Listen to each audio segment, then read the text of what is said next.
several times in each chapter, we see how helpless Krishna is. We find weakness lording over strength exactly because it is weak. Srimad Bhagavad Gita is an epic struggle, and Krishna is the struggler. It all tugs at your heartstrings.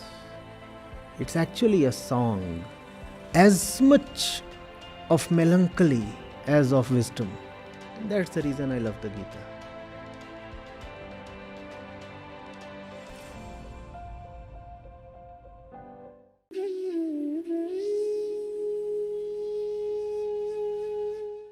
So as we are saying now that the material part of us is Prakriti and the immaterial part is seeking for Mukti. So is this just a model for helping us to understand, or else is this factual? It's a model. It's just a model. It's a model because the body itself is a model. What do you mean by a model? That which represents something.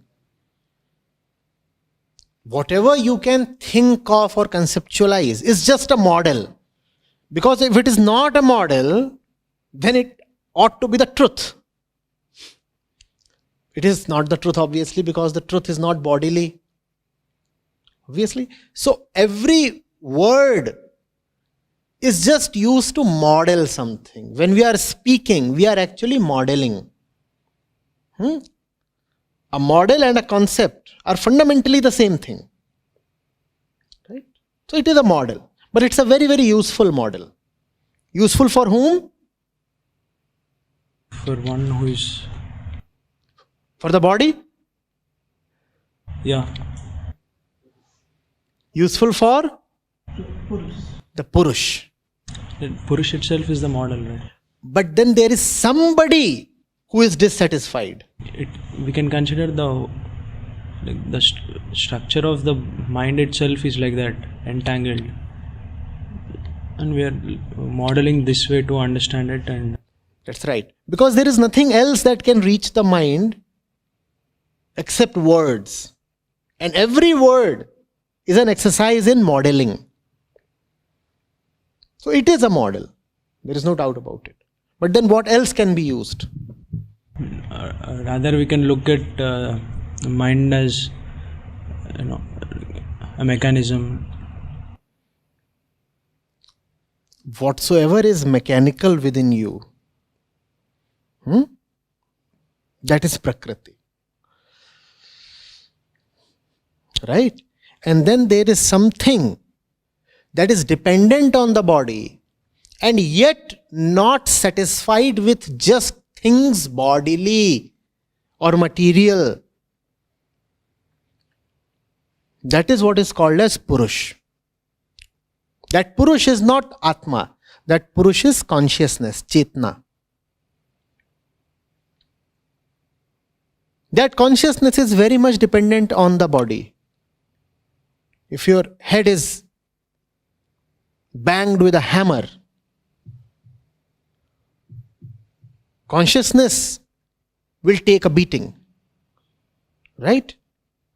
So the situation of the Purush is that it is in a relationship with the body, and yet that relationship will never satisfy it. Just like the husband and wife thing or man-woman thing. So the entire body, you could say, is the wife. I'm not trying to have any gender connotations here, but then that's the thing. The entire body is the wife. And then there is the husband, who is definitely attached to the body.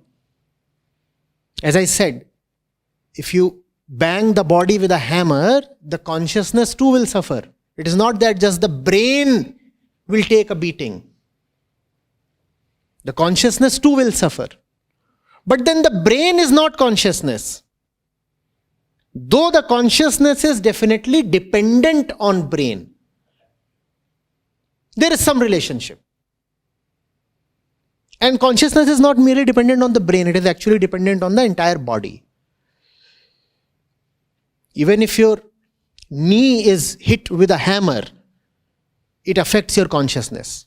Does it not? But is the consciousness the knee?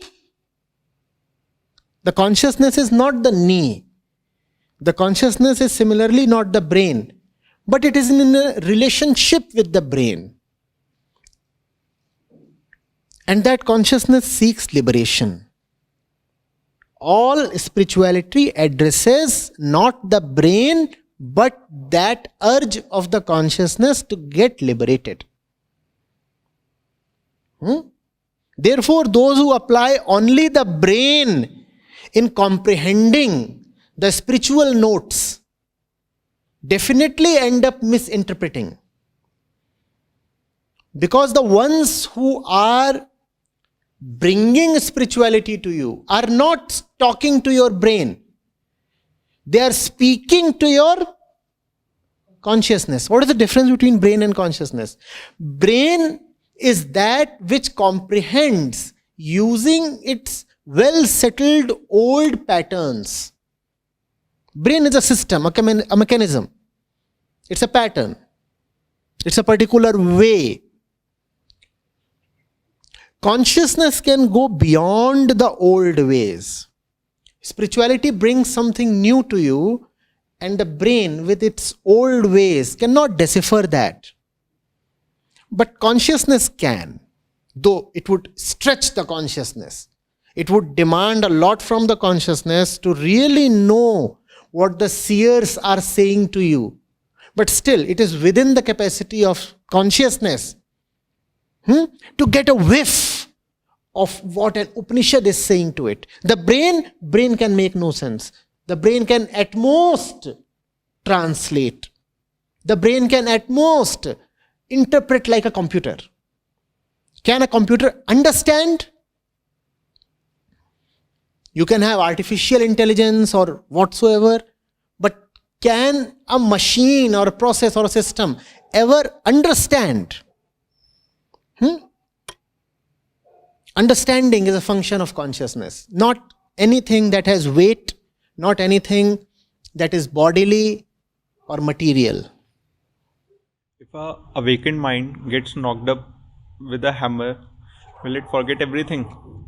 The Vivek you mentioned. Whatsoever is in the purview of memory is prone to be forgotten. Because memory is very much bodily. Memory resides in the cells. Memory is a material thing. So you can hit the brain of an awakened one with a hammer, and everything that was in the purview of memory would be gone.